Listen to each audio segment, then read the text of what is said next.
Wa kaunti ya Kwale wanamtaka Rais William Ruto kutatua visa vya mizozo ya ardhi ambavyo vimekithiri eneo hilo kufuatia ukosefu wa hati miliki za mashamba yaliyonyakuliwa na mabwenyenye. Wakiongozwa na mwenyekiti wa jopo la ardhi zenye utata katika kaunti hiyo, Juma Amri, wakazi hao wanashinikiza serikali kufanya vipimo vya ardhi zilizoishi muda wa kukodishwa ili kuwezesha wenyeji wanaoishi kama maskwota kupata haki. Wakizungumza katika eneo la Wang'ombeni kwenye mkutano wa kuhamasisha wananchi kuhusu masuala ya ardhi, wenyeji hao wamemtaka Rais William Ruto kuingilia kati swala hilo ili kuhakikisha wanapatiwa stakabadhi za umiliki wa mashamba yao.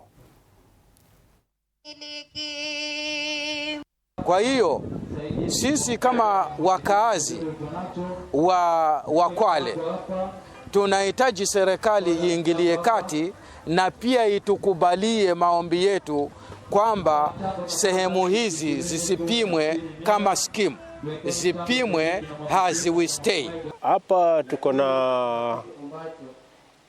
wa block 14, block 13, block 10, block 9. Hizo zote ziko mikononi mwa mabwenyenye na wanatusumbua.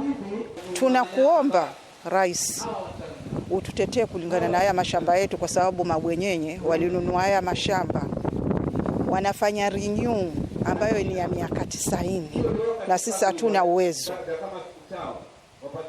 Watoto wetu wakienda huko chini, huko ndiko kuna uchumi wao, wanafurushwa kwa sababu shamba bado siko na lease. Issue yenye tunalia nayo, eneo la Msambweni Tumbe ilipimwa na tuko na mipimo yenye tulipimiwa, but hatujapata title mpaka sasa hivi. Hicho ni kilio, tukilia kwa rais wetu wa Kenya. Tuangazie mengine.